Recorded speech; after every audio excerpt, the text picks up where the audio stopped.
ایک شہر تھا یورپ کا، اس شہر میں بتوں کی پوجا ہو رہی تھی اور بت پرستی پورے زور و شور پر تھی، اور جو حکومت تھی وہ بت پرستوں کی حکومت تھی اور معبودان باطل کی حکومت تھی۔ اسی شہر میں اللہ کے کچھ برگزیدہ بندوں کے پاس، اللہ کے کچھ خاص بندوں کے پاس عیسیٰ علیہ السلام کا پیغام پہنچتا ہے، اس لیے کہ عیسیٰ علیہ السلام نبی تھے اور ان کو آسمانی کتاب دی گئی تھی، اور اللہ کے ان نوجوانوں کے پاس عیسیٰ علیہ السلام کا پیغام پہنچتا ہے تو ان کے روح نے اس پیغام کو قبول کیا، ان کے جسموں نے اللہ کے نبی کے اس پیغام کو قبول کیا، اور وہ سب کے سب اللہ کے اس پیغام اور اللہ کی اس دعوت کے سامنے انہوں نے اپنا سپر ڈال دیا اور اللہ کے اس پیغام کو قبول کیا۔ تو ایک طرف وہ طاقت اور وہ حکومت تھی جو بت پرستوں کی حکومت تھی، اور اس ملک میں جس کا اقتدار قائم تھا وہ بت پرستوں کا اقتدار تھا، بت پرست طاقتیں تھیں اور وہی لوگ حکومت کی گدی پر سوار تھے۔ دوسری طرف اللہ کے وہ خاص بندے جو عیسیٰ علیہ السلام کے پیغام کو قبول کرنے والے تھے، جو آسمانی کتابوں پر ایمان رکھنے والے تھے۔ اب یہاں سے گویا کہ ایک ہی شہر میں دو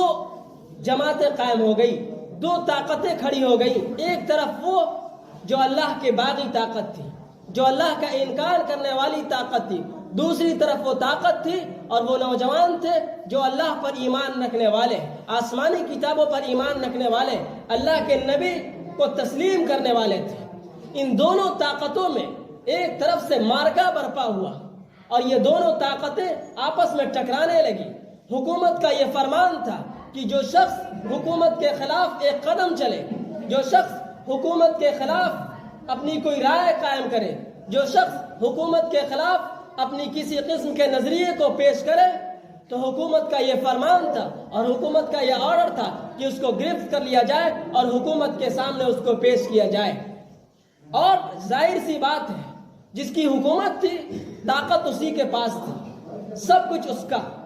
پولیس اس کی، فوج اس کی، ساری طاقتیں اس کی تھی۔ ان طاقتوں کے خلاف اور حکومت کے خلاف اپنی کوئی رائے قائم کرنا اور اپنا کوئی ایمان رائے قائم کرنا اور اپنا کوئی ایمان اور اپنا کوئی مذہب پیش کرنا اور اپنا کوئی نظریہ پیش کرنا یہ آسان کام نہیں تھا۔ لیکن ان سب کے باوجود اللہ کے ان برگزیدہ بندوں نے اور ان نوجوانوں نے جنہوں نے اپنا دل اس نبی کو دے دیا تھا، اس آسمانی کتابوں پر جنہوں نے اپنی جان نچھاور کر دی تھی، انہوں نے اس حکومت کی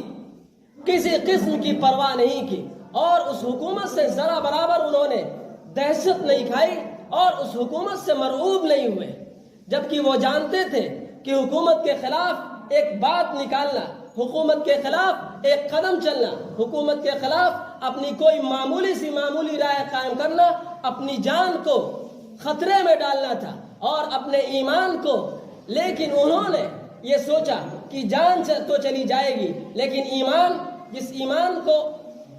انہوں نے یہ سمجھا تھا کہ یہ ایمان اس دنیا میں بھی کام آئے گا اور یہ ایمان آخرت میں اس کو کامیابی کے مراتب طے کرائے گا، اس لیے انہوں نے اپنی جان کی بازی لگانا تو پسند کیا لیکن اپنے ایمان کو خطرے میں ڈالنا پسند نہیں کیا۔ لہذا حکومت کا بار بار یہ فرمان آتا رہا ان کے خلاف کہ تم لوگ جس دین کو قبول کرنے والے ہو، جس دین کو تم نے تسلیم کیا ہے، اس دین سے تمہیں ہٹنا پڑے گا۔ لیکن اللہ کے ان بندوں نے، ان نوجوانوں نے، وہ سب کے سب نوجوان تھے، انہم فتیۃ، اللہ نے ان کی جو صفت بیان کی کہ وہ نوجوان تھے۔ نوجوان کی اللہ نے اس لیے بات کی کہ نوجوان جب کسی قسم کا کوئی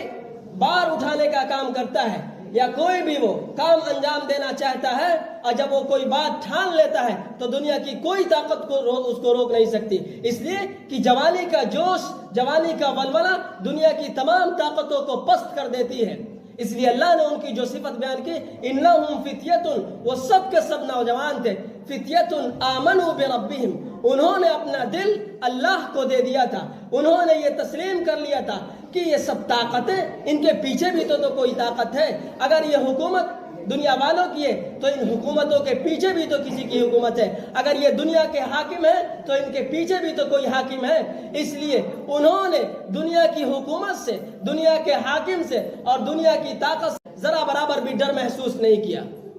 حکومت کا فرمان آتا رہا, حکومت کا آرڈر آتا رہا, لیکن انہوں نے ان کی کوئی پرواہ نہیں کی اور وہ اپنے ایمان پر قائم رہے. اور اس ایمان پر قائم رہنے کا ان کو یہ نتیجہ بھگتنا پڑا کہ اس ملک کو اور اس شہر کو چھوڑنا پڑا.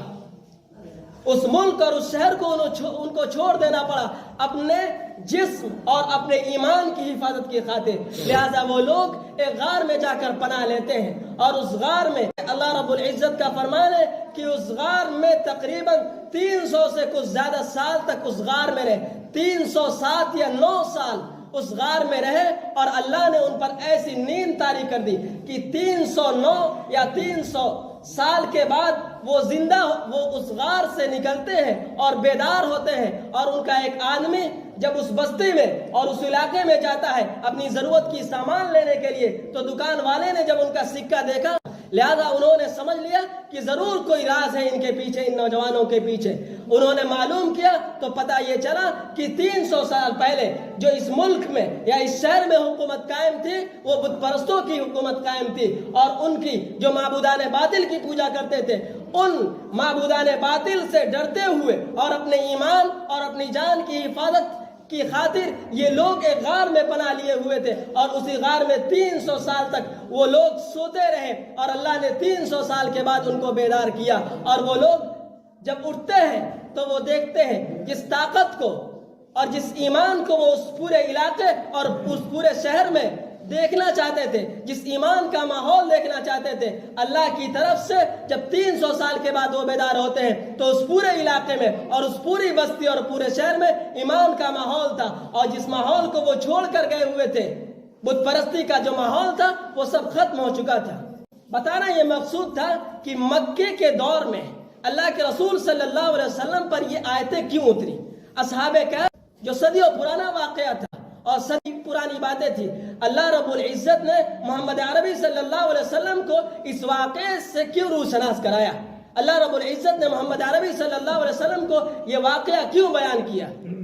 میں آپ کو بتا دوں کہ قرآن کریم یہ ہدایت کی کتاب ہے, یہ کوئی قصے اور کہانی کی کتاب نہیں کہ اللہ تعالیٰ نے محمد عربی صلی اللہ علیہ وسلم کو ایک قصہ سنا دیا اور بات وہیں پر ختم ہو گئی. قرآن کریم یہ ہدایت نامہ ہے, یہ گائیڈ بک ہے. یہ ہمیشہ اس لیے نازل کیا گیا کہ اس کے ذریعے سے لوگوں کو ہدایت ملے, صحیح راستہ ملے. اس ماحول میں جس ماحول میں سورہ کہف اللہ کے رسول صلی اللہ علیہ وسلم پر نازل ہوتی ہے,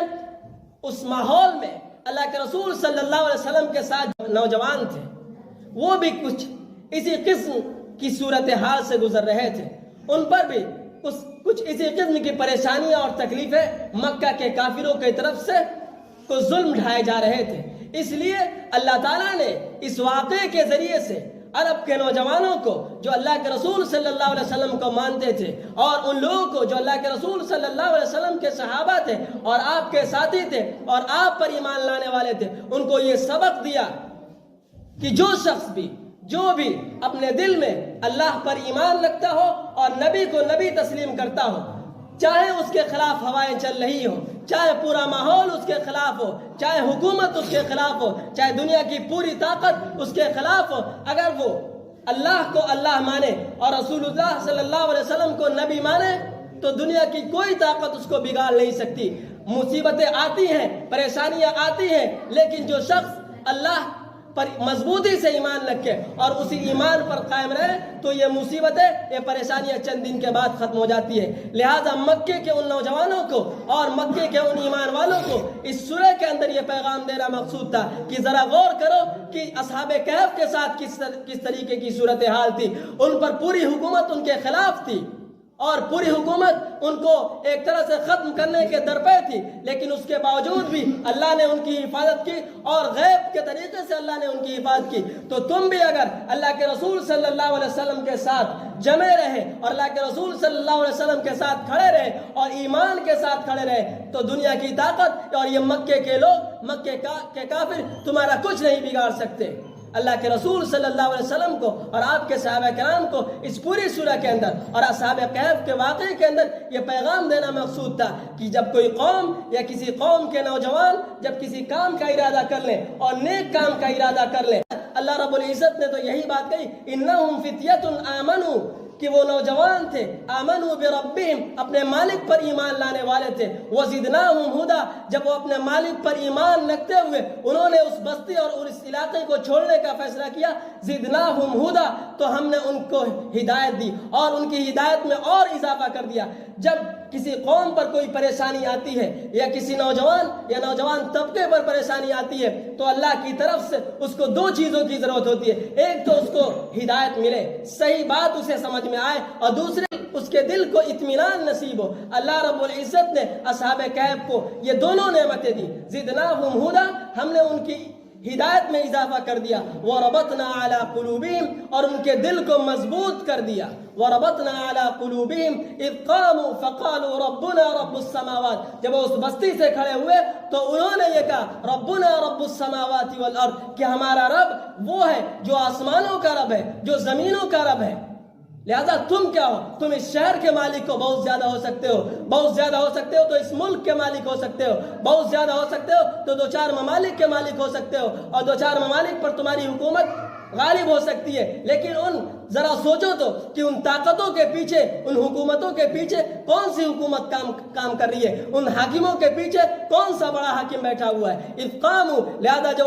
اس بستی سے کھڑے ہوتے ہیں تو انہوں نے کہا کہ ہمارا رب تو وہ ہے جو پوری زمین اور پورے آسمانوں کا رب ہے، لہذا جو اس آسمان والوں کے رب پر، اس آسمان والے کے رب پر، اس زمین والے کے رب پر ایمان رکھتا ہو تو دنیا کی کوئی طاقت اس کو بگاڑ نہیں سکتی۔ لہذا ہمارے لیے اس واقعے میں سبق ہے، اور بالخصوص نوجوانوں کے لیے، کہ اگر وہ ایمان پر قائم رہنا چاہیں اور وہ یہ چاہیں کہ ہم اس ملک میں ایمان کے ساتھ باقی رہ سکیں، اللہ کے پیغام کو قبول کرتے ہوئے باقی رہ سکیں، تو یہ حکومتیں کچھ نہیں۔ اگر ہم نہ کریں، اگر ہمارے اندر اللہ کا خوف نہیں، ہمارے دلوں میں اللہ کا ایمان نہیں، ہمارے دلوں میں نبی سے محبت نہیں، تو پھر یہ طاقتیں تو بہانہ ہے، یہ حکومتیں بہانہ ہے۔ اس لیے اعمالکم امالکم، جیسے ہمارے اعمال ہوں گے اللہ کی طرف سے اسی طرح کے حاکم مسلط کیے جائیں گے۔ اگر ہم اپنے ایمان کو اللہ کے ساتھ مضبوط رکھیں، نبی کے طریقے کو اپنائے رکھیں، تو دنیا کی کوئی طاقت کچھ نہیں بگاڑ سکتی، دنیا کی کوئی حکومت کچھ نہیں بگاڑ سکتی۔